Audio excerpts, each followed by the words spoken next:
So if I said to you science fiction film, how many of you suddenly are imagining the little green men, the rubber mask, the cheesy special effects? Maybe that'd be the case if we were talking 1950s. But festivals such as the Boston Sci-Fi Film Festival have elevated the art to Academy Award status. And we have some filmmakers with us deserving of such honors. We have filmmakers who understand the parables that are now in science fiction and horror films, and I'm thrilled to chat with them. The Boston Sci-Fi Film Festival is 50 years old this year. So for 5 decades, it has brought us the best of science fiction. So if these individuals are here for the 50th anniversary, you know they're good. But enough of that. Let's talk to the filmmakers and find out exactly what we have on our plate this year. Let's start with Richard. Richard, tell us about your film. Introduce yourself in the movie. Yeah. Okay. So my name's Richard Fenwick. I'm based in London. My sci-fi is called SOULMATE. And if I had to sum it up, it's probably somewhere between Phillip Cordell and Black Mirror, somewhere in that region. I grew up reading Phillip Cordell, and that's kind of my background in terms of where I see sci-fi. So the story is a lonely computer coder battles to save her illegal romance with a sentient AI. So we're talking a little bit into the future, not that far, maybe about 10, 15 years. We've got companies that are trying to push for, more and more progressive AI, but, sentience and consciousness is just on the horizon. Companies are doing this behind the scenes, and they shouldn't be, because that bit's outlawed. So she has an illegal romance with one of the AIs that are at the cutting edge of the technology. She's just an employee, a lowly coder, and she has to navigate how she's going to continue the relationship after the company finds out. All right. Well, we have a parable in here. You have this here, the deadly word. You have this racist parable in here about prejudice, right there. Yes. Yes. Yeah, Rod Serling once said the censors wouldn't care if it's robots and ghosts, and you're proving that point with this. So that's amazing.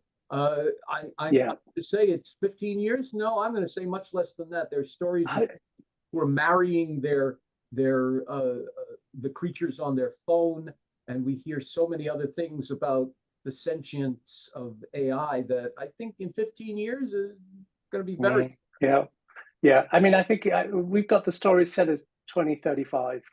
So that's 10 now, but it's taken a few years to make it. We were in the middle of the pandemic when we got the funding, and it got delayed by a couple of years. I think I wrote it in 2018, 19. So, that's just a ridiculous amount of time, but the world did go crazy for a few years. It's not so ridiculous for a movie. No, that's you're on the right track, especially an independent film.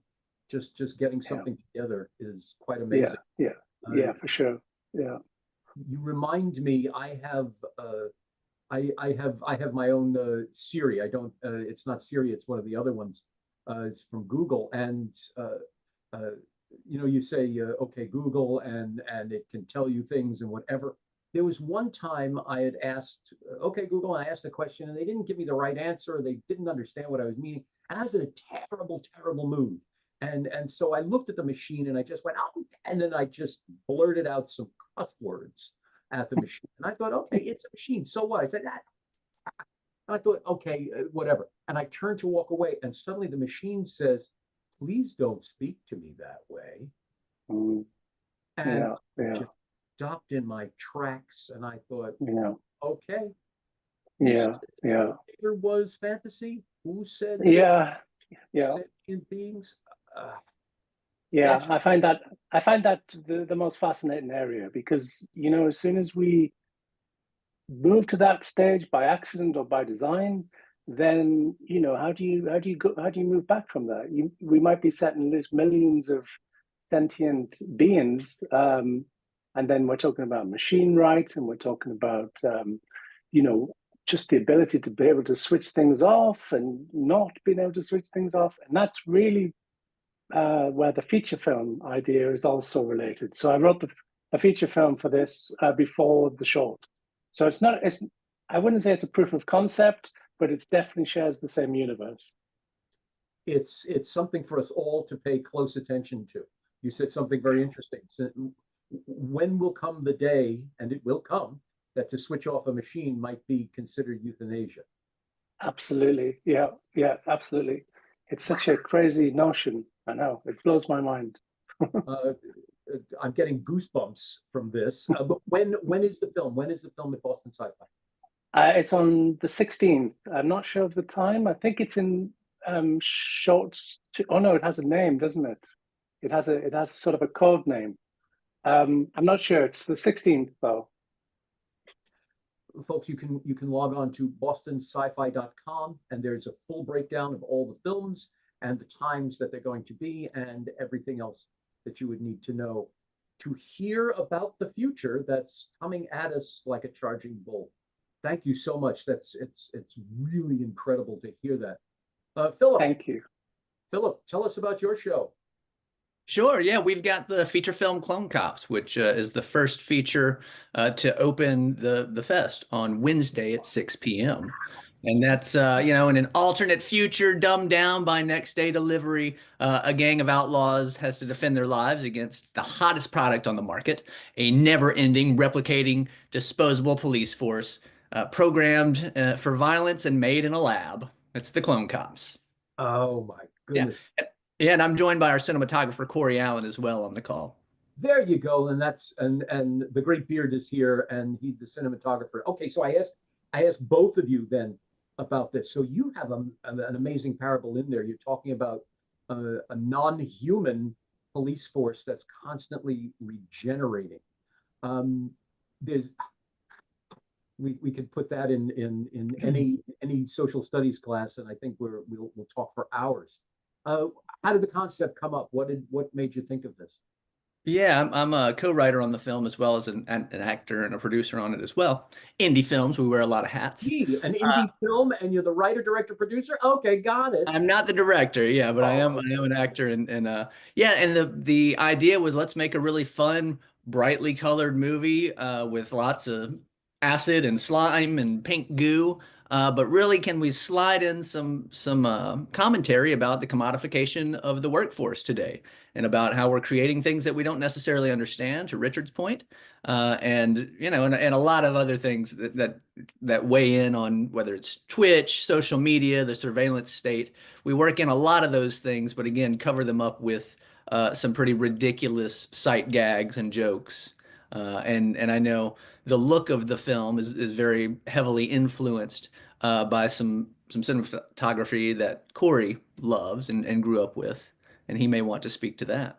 Oh, for sure. I was going to say you had two thoughts that stuck in my brain. Number one, the notion of making an entertaining film. Science fiction and horror cannot make entertaining films alone.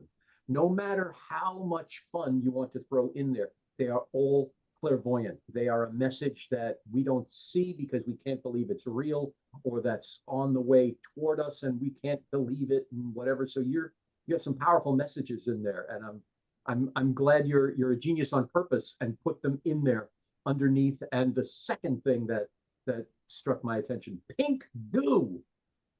Ori, pink goo. Tell me about this. Tell me about creating this image of the never-ending police force. Yeah, I'd love to. Danny and I, who unfortunately couldn't be here today, our director and co-writer, we had a lot of conversation early on about what we wanted the movie to look like, what we wanted it to feel like, early inspirations from our own childhood and growing up with movies, late 80s, early 90s sci-fi. We had a lot of conversation about RoboCop. I've always been really inspired by the cinematography of Dean Cundey, and even more recently, Chivo. A lot of use of colors, really well placed, nothing crazy over the top, still very naturalistic looking, but wanted to make sure it was something that was fun to watch, both visually and from a story standpoint.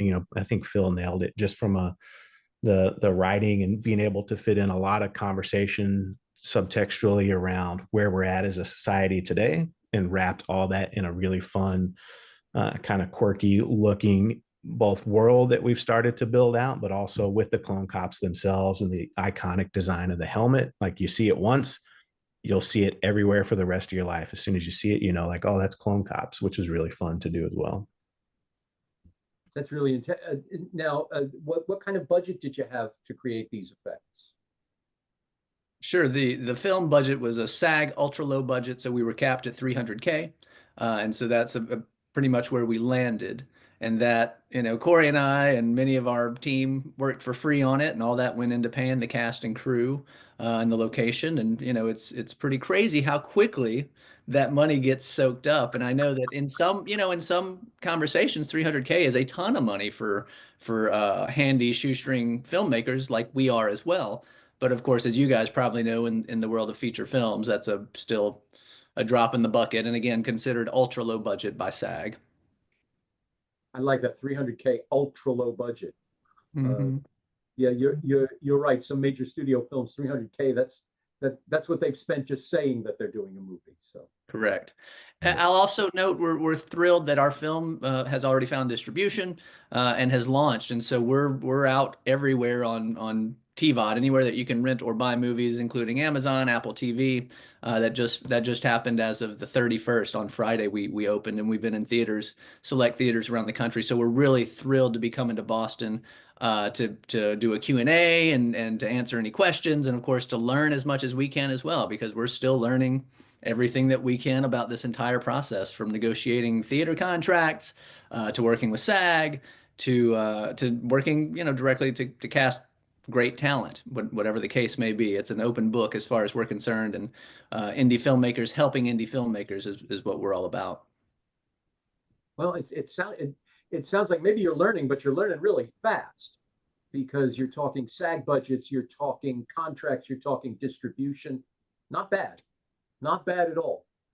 Thanks, Jay. We're thrilled, man, and our publicist, we've got an indie publicist. He's been working overdrive, so you can read about us currently in Variety, and you know, we're on Rotten Tomatoes and IMDb, and we're really this is it. We're all in on this thing, Jay. You know, we have poured our lives, our hearts and soul, and years into this thing. So we're thrilled to finally be sharing it with the world, and couldn't be happier than to be screening at the 50th Boston Sci-Fi Fest. I mean, that's a big deal to us as genre fans. Oh, sure. Oh, sure. I completely agree. And I wish you all the best with this. You brilliant topic. So far, I'm hearing amazing explosions of imagination that we really need to take heed with. I've always said that we don't listen. If someone turns to us and says, "You got to do this, be careful," we don't listen, because our egos won't let us. We get to watch something happen on a screen, and hopefully we can then say, "Wait a minute, underneath that pink goo, wait a minute, I got to remember that." So well done. Good for Thank you. you, Jim. Good for you. Thank Much luck with that. Jill, take us home. Tell us about your film.